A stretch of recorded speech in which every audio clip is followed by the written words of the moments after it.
خوشصفت نیاز دارد. در ایام اتحاد شوروی فقط 2 دهه وادی بارتانگ مرکزی جماعت دهاتی سوناب و سپانج با برق تامین بودند و در سالهای 90 عصر گذشته با سرمایه‌گذاری شدنی رشد دهه‌های بسیط بردره، یکچرد، بودره، بابسار صاحب نیروگاه‌های خردی برقی گشتند. توانایی هر یکی از آنها از 6 تا 60 کیلووات را تشکیل میداد که آن برای روشنایی هم بسنده نبود. دهه راشار باشد تماما به برق دسترسی نداشت. با سپارش به واسطه رهبریت عالی جمهوری تاجیکستان در همدستی با شریکان رشد عائله‌های نیازمند با بطاریه‌های آفتابی تامین گردیدند. چنین عامل‌ها را به نوبت گرفته از طرف شرکت پامیر انرژی بنیاد نیروگاه برق آبی خود با توانایی 450 کیلووات ساعت در رود خطوط حدود جماعت دهاتی سوناب به نقش گرفت. در حوزه برنامه حکومت جمهوری تاجیکستان عاید رشد اقتصادی وادی بارتانگ نوع روشن شرکت پامیر انرژی تصمیم گرفته در یک جایگی با فوند بنیاد ОГОХОN در موضع خطوط جماعت سوناب وادی بارتانگ یک نیروگاه ساخته شود که اقتدار آن 250 کیلووات را تشکیل می‌دهد. این نیروگاه خرد جای دوردستترین وادی را با قوه برق با صفت و دائمی تامین خواهد کرد که شماره خانواده عمومی آنها 512 خانواده را تشکیل می‌دهد. متخصصان ساحه برق در همدستی با جمعیت دارای مسئولیتش محدود مدت توانستند در مدت 2 سال بنیاد نیروگاه برق آبی خرد را در رودخانه خطفت به انجام رسانند. بنیاد نیروگاه برق آبی خطفت تیر ماه سال 2019 آغاز یافت. کارهای بنیادی را جمعیت دارای مسئولیتش محدود مدت به عهده داشته با جلب زیاده از 30 نفر کارگران محلی کارهای زمینی را آغاز نمود. موضع ساختمان در یاباد رود خطفت قرار داده شد. نخست لازم آمد که موضع ساختمان را از سنگ و شغل تازه نمایند. لازم آمد رودخانه خطفت را تازه نموده آب را به یک مجرای معین روانه نمایند.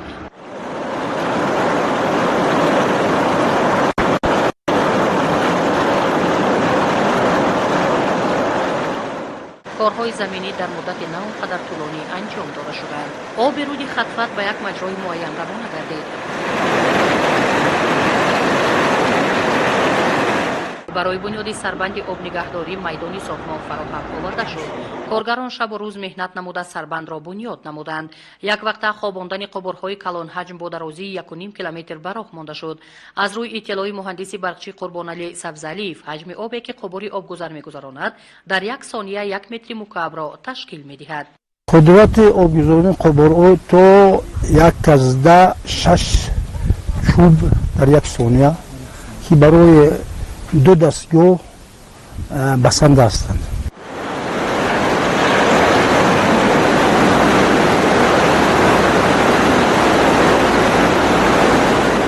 یکی از مشکلات اساسی به موضع ساختمان شاندن بارهای ضروری و تجهیزات تکنیکی به حساب می رفت.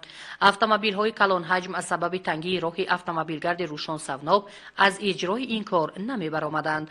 لازم آمد که اتومبیل‌های تمغه زیل را که قدرت باربرداریشان همگی 5 تن را تشکیل می دهد استفاده برند. به همه این مشکلات نگاه نکرده کارهای زمینی از روی نقشه معین گشته سری وقت انجام داده شدند. عرض می دارد سروری جمعیت دارای مسئولیتش محدود مدت ایوان حیدر محمدов. ما همگی 127 کس در ساختمان کار کرده ایم.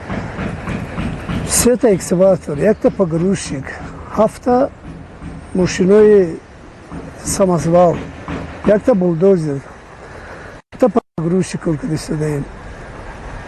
کارو طریق نقشه رفته ایستاده‌اند. در برابر کارهای زمینی کشاندن تجهیزات ضروری برای نیروگاه برآمده شد. سریع وقت دستگاه‌های استیصال برق از کشور چین به موضع ساختمان انتقال داده شدند. گروه مهندسان ساحه الکتروتکنیک موظف گشتند که بند و بست 2 دستگاه استیصال برق را به تأخیر برآمونند. عرض می‌دارد مهندس برقچی فراموز خانجانов. بندوبست جزخوی 2 دستگاه استیصال برق با عهده 6 نفر هیئت مهندسی تکنیکی گذاشته شد. این دستگاه ها از دولت چین خرید گردیده سر وقت و موضع بنیاد نیروگاه برقی آبی خطفت آورد. در رفت کارهای ساختمانی گروه ما انتظار بنیاد بنای اساسی نیروگاه نگردیده به تأخیر بندوبست دستگاه های استیصال برق و دیگر تجهیزات الکترونیکی را آغاز خارجی آن را دوام دادند. باید قید نمود که بند و بست دستگاه‌های استیصال برق و دیگر تجهیزات تکنیکی یکی از مشکل‌ترین کارها به حساب رفته دانش مکمل و برتنگ گذرانند. اگر آن را قد راهی اتومبیلگرد می‌کشیدند، درازی آن تا 20 کیلومتر طول کشیده سبب تلفات حجم معین نیروی برق می‌گردید.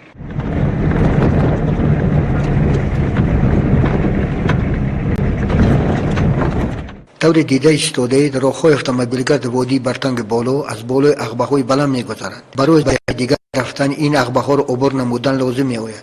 کشاندن تجهیزات گوناگون برای نیروگاه و دیگر لوازمات مهم از طریق این عقبه‌ها مشکلات معین به بار می‌آورد. اتومبیل‌های کلانجم بارکش از این راه‌ها گذشته نمی‌توانند. ما کوشش نمودیم که با استفاده از اتومبیل‌های بارکش نسبتاً خرد به موضع درکاری ستون‌ها را کشانیم. برای پیوند نمودن نیروگاه سبنا و خطفت از بر کوه‌ها و لب دریای بارتانگ خط انتقال برق را گذراندیم. این کار در مدت کوتاه انجام یافت.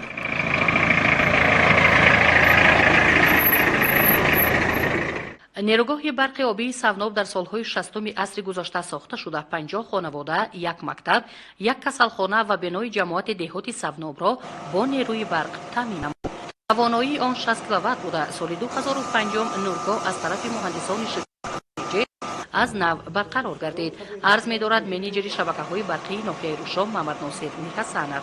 نیروگاه برق آبی سوناب بعد زمین جنبی سال 2015 از نو برقرار شد. تمام اون بنا و تجهیزات‌های نیروگاه کارها از نو شدند. نیروگاه برقی سوناب فقط فرآمدهی سوناب و بابک تامین می‌کرد و امروز بعد به اتمام رساندن نیروگاه برقی خطفت و کشیدن خط برقی بلند شدن در کیلوولت از نیروگاه خطفت و نیروگاه سوناب اینو با یک سیستم پرایری درآورده شده که این به ما امکانات می‌دهد که اعتمادیت تامینات برق زیادتر کنیم. از روی گفت محمد ناصر میرحسنov پیوست گشتن دو نیروگاه اعتمادناگی انتقال برق را بیشتر می‌نماید. در مسافه 4.5 کیلومتر خط انتقال برق پرشدت دو نیروگاه را با هم پیوست می‌نماید. از روی اطلاع مهندس برقچی شاهفاضل شونیزارov در توازن شرکت پامیر انرژی در برابر نیروگاه‌های برق آبی خارو و پامیر 6 عدد نیروگاه‌های خرد برقی قرار دارند. در ولایت وزارت در موازنه شرکت 6 نیروگاه خرد موجود هستند. از آن جمله در وادی بارتانگ 3 نیروگاه خرد آبی فعالیت می‌کنند و این سو نیروگاه خرد خطفت با استفاده داشت با توانایی 450 کیلووات و با نیروگاه سوناب پیوست شده است و آنها متوازی کار میکنند و او دیوهای گیدراتور رو با نیروی برق تامین میکنند و امید داریم که این نیروگاه با مردم سالهای زیاد خدمت میکنند. طور معلوم گردید همه تجهیزات تکنیکی نیروگاه آبی خطفت از طرف متخصصان جوان بندوبست گردید. از روی اطلاع یک نفری از آنها روشنخان نومانov مهندسان برقچی از اجرای کاری به و خوبی برآمدند. دو دستگاه استیصال نیروی برق به کار شروع نموده. نخست برای تامین نمودن احتیاج استفاده برندگان قوه برق دهه راشارف انتقال برق را آغاز نمودند. از روی اطلاع برقچیان استیصال نیروی برق مرحله به مرحله زیادتر می‌گردد.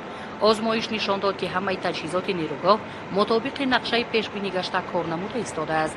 فعالیت دستگاه‌های استیصال برق از طریق تکنیک حساببراری الکترونی نظارت می‌شود.